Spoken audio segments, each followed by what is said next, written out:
तीन भुवन में सार वीतराग विज्ञानता, शिव स्वरूप शिवकार, नमः त्रयोग संहारिके। तीन जो हैं गुणव्रत हो गए। अब चार शिक्षा व्रत। शिक्षा व्रत वो कहलाते हैं जिनसे साधु साध्वी बनने की शिक्षा मिलती है। तो उनको घर में उनका पालन करके श्रावक जो है आगे साधु साध्वी बनने का तैयारी घर पर रह करके भी किस प्रकार से करता है उसको बतलाते हैं। धर और समता भाव सदा सामायिक करिए, परव चतुष्टय माहि पाप तज प्रोषध धरिए, भोग और उपभोग नियम कर ममत निवारे, मुनि को भोजन दे फेर निज करहि आहारे।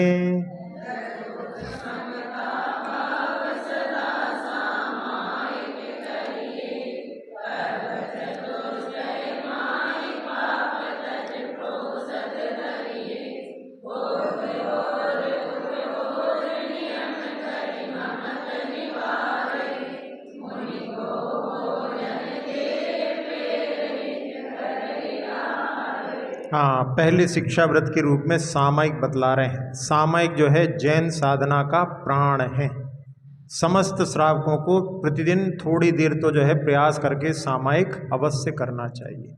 तो उस सामायिक के लिए जहाँ पर दर्शन प्रतिमा जो पहली प्रतिमा होती है उसमें एक बार करता, यानी एक बार कम से कम करना रहता है। जब वृत्त प्रतिमा होती है तो 2 बार, और जब वो सामायिक प्रतिमा लेता है तो तीनों संध्या काल में सामायिक करने का प्रण करता है। तो सामायिक कहाँ करना चाहिए? ऐसी जगह पर करना चाहिए जहाँ पर कोई व्यवधान ना हो। जहाँ बहुत शीत हो, बहुत उष्ण हो तो वहाँ पर उसमें मन नहीं लगेगा। तो ऐसे अच्छे स्थान का चयन करके जहाँ पर कोई आवाज़ शोर आदि भी नहीं हो, ऐसे जगह पर सामायिक करना चाहिए। और सामायिक कब करना चाहिए? तो संधि काल में। 3 संधि काल होते हैं। चौथा संधि काल जिसमें कि अर्धरात्रि में है। कई ऐसे भी साधक होते हैं जो अर्धरात्रि में भी सामायिक करते हैं। जैसे आचार्य शांति सागर जी महाराज अर्धरात्रि में भी सामायिक करते थे। एक मुनि श्री योग सागर जी हैं, वो भी अर्धरात्रि में उठ करके सामायिक करते हैं। तो ऐसी जो है सामायिक के जो है, अब वो कितने देर तक करना चाहिए? तो उसमें जघन्य है 48 मिनट, 1 मुहूर्त, और मध्यम में 2 मुहूर्त 96 मिनट की हो जाएगी, और तीसरी जो है उसमें 2 घंटे 24 मिनट। ऐसी जो है उत्कृष्ट सामायिक वो कहलाती है। अब इसमें जब सामायिक करते हैं तो क्या प्रतिज्ञा लेकर के कि मैं जितनी देर तक सामायिक कर रहा हूँ उतने समय तक मेरे सारे पापों का त्याग है, और जो कुछ शरीर पर धारण किया है बस वही परिग्रह मेरा है, बाकी कुछ नहीं है। ऐसा जो है संकल्प लेकर के समस्त पापों का त्याग करके सामायिक करना चाहिए। और सामायिक का लाभ क्या होता है? तो आचार्य समंतभद्र स्वामी ने रत्नकर्ण श्रावकाचार्य में कहा कि उस समय में गृही भी जो है, जैसे किसी मुनिराज के ऊपर उपसर्ग कर दिया हो, उस समय में चेलोपसृष्ट मुनिरिव गृही तदा याति यति भावम, यानी श्रावक भी उस समय में श्रमण के समान, जैसे कोई श्रमण के ऊपर उपसर्ग किया, वस्त्र आदि पहना दिए, इस प्रकार की स्थिति को प्राप्त होता है। और इसमें क्या चिंतन करना चाहिए? एक बार हमने जब सुबह सुबह की क्लास लगती थी तो आचार्य जी से हमने ये प्रश्न किया, तो उस समय में आचार्य जी ने समंतभद्र स्वामी का ही कि अशरण मशुभ मनित्यम जो काव्य है, इसमें रत्नकर्ण श्रावकाचार्य में कि संसार का स्वरूप कैसा है? अशरण है, अशुभ है, अनित्य है, ऐसे संसार में रहता हूँ। और मोक्षस्तद विपरीतात्, मोक्ष इससे बिल्कुल विपरीत है। एतद् ध्यायन्तु सामयिके, इस प्रकार का सामयिक में ध्यान करें। तो ऐसा जो है सामयिक में संसार की जो है परिस्थिति का और मोक्ष के बारे में उसमें विचार करना चाहिए। तो ये सामयिक जो कि जैन शासन का प्राण है, इसलिए अपने लिए प्रतिदिन इसके लिए समय निकालना चाहिए। तो समता धारण करके, क्योंकि जहाँ आर ध्यान रौद्र ध्यान चलते हैं तो वो नहीं, इसीलिए कहा समता सर्वभूतेषु संयमे शुभ भावना। आर्थ रोत परित्यागस तद्धि सामायिकम मतम। तो उसमें सभी जीवों के प्रति समता के भाव रख करके और संयम में स्वभावना, संयम जो है वही मोक्ष का साधन है, ऐसी उसमें स्वभावना रख करके और आर्थ ध्यान और रोध ध्यान इनका त्याग करके धर्म ध्यान करना, यही सामायिक माना जाता है। अब इसमें सामायिक में कुछ जो संकल्प करके कितनी देर तक करना है, तो शुरुआत में मुट्ठी बांध करके, जब तक मुट्ठी बंधी रहेगी तब तक बैठूंगा। पर्यंकासन में हाथ को ऊपर कर लिया, जितनी देर तक हाथ को ऊपर रख सकते हैं उतनी देर तक रखेंगे। ऐसा करके वस्त्रों को बांध करके, कान ये जो बालों को बांध करके भी शुरुआत के लिए जो करते हैं उसका वर्णन जो है आचार्य समंतभद्र स्वामी ने रत्नकण सावकाचार में किया है। अब इसके बाद दूसरा जो है प्रोसदोपवास। प्रोसदोपवास का अर्थ क्या है? प्रोसद का अर्थ होता है कहीं कहीं पर्व भी अर्थ दिया जाता है और कहीं कहीं पर सकृत भुक्ति यानी एक बार भोजन कहा जाता है। तो प्रोसदोपवास कैसा होता है?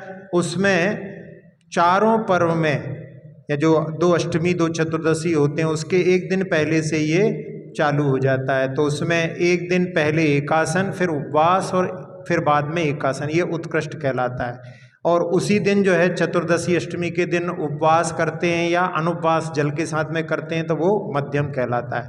और जघन्य रहता है, उसमें एक बार का परोसा भोजन कर लिया, आचाम्ल जैसे चावल में इमली का पानी मिला करके ले लिया, या माड़ ले लिया, या नीरस भोजन कर लिया, वो जघन्य में एक बार भोजन का रहता है।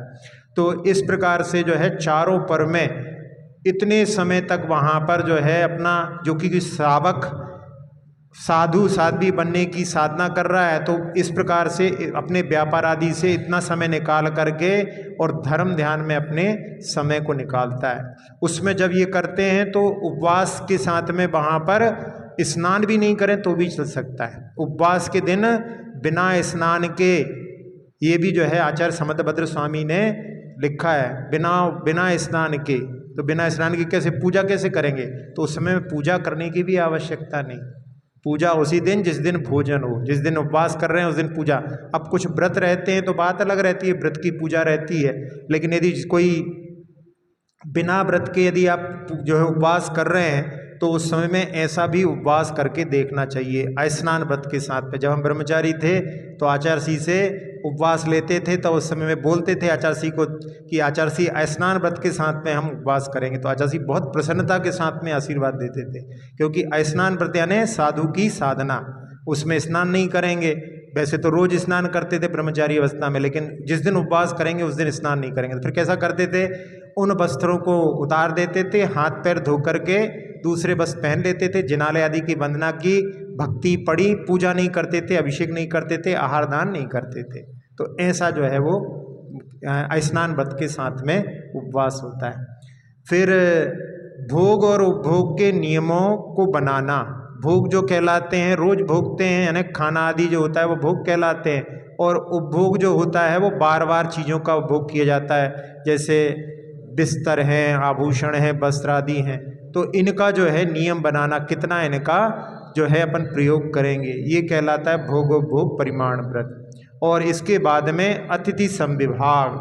अतिथि संविभाग व्रत में महाराज आदि का पड़घान करके उनको आहार दे करके फिर जो है आहार ग्रहण करना, ये अतिथि संविभाग व्रत कहलाता है। इसमें जो श्रावक होता है उसके 7 गुण होते हैं। जो श्रावक होता है 7 गुण से युक्त होता है, तो उसमें ये आहार दान के प्रति श्रद्धा का भाव हो, फिर संतोष हो। जैसे एक बार प्रश्न किया था कि कोई साधु नहीं आए तो मन में बड़ा खेद होता है, तो ये संतोष कि हमने अपना पुरुषार्थ किया, अब हमारे नहीं था हमारा लाभांतराय कर्म के महाराज का लाभ मिले, इस प्रकार के। तो इस प्रकार से वहाँ पर संतोष रखे, भक्ति का भाव हो, और साथ साथ में विज्ञान हो। विज्ञान का अर्थ होता है कब क्या चलाना। कई बार जो है लोगों के लिए इतने कुशल होते हैं कि ये चीज़ चल रही है, इसके बाद में इसका कॉम्बिनेशन इसके साथ में है, और कई बार लोगों को जो जानकारी नहीं रहती तो जूस के बाद में भी पानी चलाने के लिए तैयार हो जाते हैं। तो ऐसा जो है उसके लिए ज्ञान विज्ञान यानी होना चाहिए। फिर उसमें एक है अलोल्य गुण। अलोल्य गुण में यानी वहाँ पर जो है भाव मन में ऐसा होता है कि मैं सब कुछ चला दूँ, वहाँ पर अलोल्य गुण उनका जो है ऐसा होता है। और इसके बाद में क्षमा का अर्थ है ना, कोई कभी किसी श्रावक से कुछ गलती हो जाए तो वहीं पर क्रोध नहीं करने लगे। कई बार होता है। एक बार एक जो है सुना था कि वो एक कटोरी जो है एक बच्चे के हाथ से गिर गई, तो उसके बाद में वो जो श्रावक था वो इतनी तेज चिल्लाया, महाराज जो अंतराय कर सकते थे उस समय में क्योंकि कटोरी गिरी है, लेकिन उन्होंने अंतराय नहीं किया। आचार्य जी को बताया तो आचार्य जी कहने लगे अच्छा किया, यदि तुम अंतराय कर देते तो उस लड़के की पिटाई भी हो सकती थी। अब गुस्सा इतना कर रहा है, इतना तेज चिल्ला रहा है, तो वो आगे और भी कुछ कर सकता था। तो ऐसा जो है उसमें ध्यान रख करके, तो वहाँ पर ऐसा जो है क्षमा का भाव रहे और सत्व भी हो, यानी समर्थ भी हो। ऐसा नहीं कि समर्थ नहीं हो फिर उसमें जो है वो कैसे जो है आराधन आदि कर सकेगा। तो इसलिए ये गुणों से युक्त जो होता है वो श्रावक दान का जो है दाता होता है। 12 व्रत के अतिचार पन पन न लगावे, मरण समय संन्यास धारि तसु दोष न सावे। यों श्रावक व्रत पाल स्वर्ग सोलम उपजावे, तह तह चै नर जन्म पाए मुनि होय शिव जावे।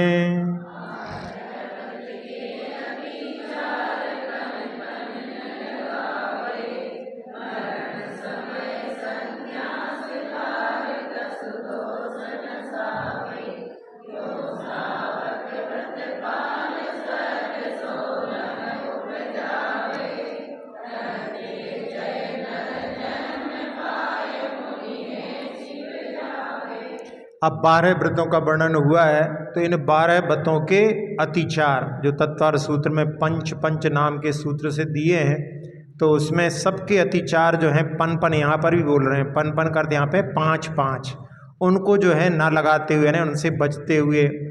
और मरण समय संन्यास धार जो संलेखना होती है उसका जो है श्रावक के लिए भी प्रयास करना चाहिए। भावना तो सभी लोग भाते हैं, लेकिन उसके लिए प्रयास जैसा होना चाहिए वैसा आजकल नहीं हो रहा। इसलिए आचार्य जी ने एक साधिका आश्रम अभी प्रारंभ किया है। उसमें जो महिलाएं वहाँ पर रह रही हैं उन्होंने 10 प्रतिमाओं को धारण करके रह रही हैं, और उसके माध्यम से जो लोग केवल घर में ही बंधे रहते हैं, घर से त्याग करने की भावना नहीं रहती है, तो अपने लिए ऐसा करना चाहिए कि पहले से ही अपने लिए कोई आरिकाओं के संपर्क में, कोई महाराजों के संपर्क में ऐसा रहना चाहिए, उनके पास में जाते रहना चाहिए। थोड़े थोड़े दिन घर से भी निकल करके घर के भी जो है मोह को कम करते हुए, जिससे कि अपन आखिरी समय में संलेखना कर सकें। तो इस प्रकार के लिए यहाँ पर मरण समय में जो संन्यास को धारण करके, और उसमें भी जो है 5 दोष होते हैं जिनके बारे में जीवित मरणा संसा मित्रानुराग सुखानुबंध निदानानी। तो ऐसे जो हैं उनके दोषों से भी रहित होकर के, तो जो बहुत अच्छा प्रश्न किया था कि जब जीना भी नहीं है मरना भी नहीं है तो करना क्या है ऐसा प्रश्न आया था। तो उसमें वो जो है संन्यास के यानी संलेखना के अतिचार के रूप में, तो वहाँ पर जल्दी मरण हो जाए ये भी भावना नहीं करना, और लंबे समय तक जीऊँ, अच्छी लोग भीड़ आ रही है खूब जो है लोगों की, तो अच्छा मैं जीऊँ ऐसे बहुत प्रभावना होगी ऐसे भी भाव नहीं करना। तो दोनों के लिए उसमें तो ऐसे जो हैं संलेखना के लिए जो समीचीन रूप से लेखना, यानी वहाँ पर कषायों का और काय का लेखना संलेखना कहलाता है। कषाय और काय का क्रस करना संलेखना कहलाता है। तो एक होती है भाव संलेखना और एक होती है द्रव्य संलेखना। तो इस प्रकार से उस संलेखना को धारण करके, तो जो श्रावक घर में रह करके भी इस प्रकार से कार्य करता है, श्रावक के व्रतों को पालन करता है, तो 16वें स्वर्ग तक वो उत्पन्न हो सकता है। 16वें स्वर्ग तक जो है सामर्थ्य है। लेकिन आजकल जहाँ संगणन की अपेक्षा से अपन देखें तो अभी इस समय में अंतिम 3 संगणन होते हैं। पंचम काल में अंतिम 3 संगणन होते हैं, और महिला में तो हमेशा अंतिम 3 ही संगणन होते हैं, इसलिए वो कभी मुक्ति को प्राप्त नहीं कर सकते। तो इस समय में पुरुषों में भी अंतिम 3 ही संगणन है। तो उसमें यदि सबसे आखिरी संगणन रहता है तो 8वें स्वर्ग तक जा सकते हैं, और यदि उससे पहले वाले 5वां है तो 12वें स्वर तक जा सकते हैं, और यदि तीसरा है तो 16वें स्वर तक जा सकते हैं। तो ऐसा है, मतलब तो उसमें अभी संघनन जो है अंतिम 3 होते हैं, कौन सा है ये ज्ञान नहीं रहता, लेकिन उसके हिसाब से जो है ऊपर जाने की सामर्थ्य होती है। तो ये जो जीव है जो श्रावक के व्रतों का पालन करता है, तो वो 16वें स्वर्ग में उत्पन्न, 16वें स्वर्ग तक उत्पन्न होकर के, और वहाँ से जब च्युत होता है तो फिर मनुष्य भव पा करके, और उस समय में इस भव में जो है मुनि नहीं बन पाए, क्योंकि इस इधर पे मुक्ति भी नहीं है। लेकिन जब उस जीव का जन्म होगा तो वहाँ पर होगा जहाँ पर मुक्ति का मार्ग खुला हुआ है। इस पंचम काल में जो भी जन्मा है वो सब मिथ्यात्व के साथ जन्मे हैं, क्योंकि यहाँ पर मुक्ति का मार्ग खुला नहीं है। तो जो सम्यक दृष्टि जीव होता है वो विदेह क्षेत्र आदि में जहाँ पर मुक्ति का मार्ग खुला है वहीं पर उत्पन्न होता है, जिससे कि वो मुक्ति प्राप्त कर सके। तो यहाँ पर जो लिखा है कि वहाँ से आने के बाद में मनुष्य भव को धारण करके मुनि बन करके और वो मुक्ति को प्राप्त करता है, तो उसका जन्म वहीं होता है जहाँ मुक्ति का मार्ग खुला होता है। तो इस प्रकार से इस जो ढाल में जहाँ पर श्रावक के व्रतों का वर्णन किया है, जिसमें 12 व्रतों का पालन करके प्रतिमाओं को धारण करके और आगे सल्लेखना को धारण करके अपने जो श्रावक हैं उनके व्रतों का, खासकर से जैसे जो लोग आगे दीक्षा नहीं ले पा रहे हैं तो उनके लिए सल्लेखना एक बीच में एक ऐसा जो है साधन है। जैसे क्रिकेट मैच होता है उसमें एक वनडे होता है और एक टेस्ट मैच होता है, तो वनडे में तो केवल एक ही पारी होती है, टेस्ट मैच में 2 पारी होती हैं। तो आपकी पहली पारी तो जहाँ बचपन में दीक्षा ले सकते थे वो तो आपकी चली गई, सबके विवाह हो गए। जिस दिन के नहीं हुए हैं उनकी पहली पारी अभी खुली है, लेकिन जिनकी पहली पारी चली गई है तो दूसरी पारी जो है, एक तो है इसमें व्रती बने और दूसरा नहीं तो आखिरी में सल्लेखना पूर्वक मरण करने का पुरुषार्थ करना चाहिए। तो ये टेस्ट में जैसा जो है दूसरी पारी के लिए पुरुषार्थ करके और उस सल्लेखना रूपी, जिसको कि कहा जाता है कि साधना के मंदिर पर शिखर के यानी कलश के समान जिसको कहा जाता है, उसको सभी जीवों के लिए पुरुषार्थ करके प्राप्त करना चाहिए। तो इस प्रकार से ये अणुव्रतों का वर्णन करने वाली और साथ साथ में पहले सम्यक ज्ञान का वर्णन करने वाली चौथी ढाल पूर्ण हुई। अक्षर पद मात्रा से दूषित वचन अगर ममहीन रहे,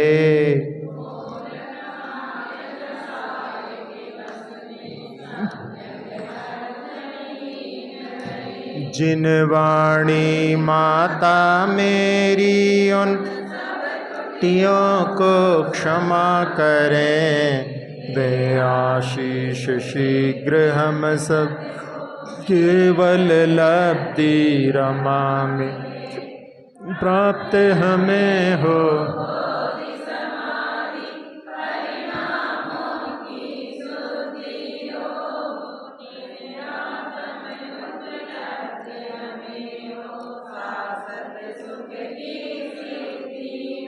चिंतित वस्तु दात्री माता चिंतामणि उपमा भाति,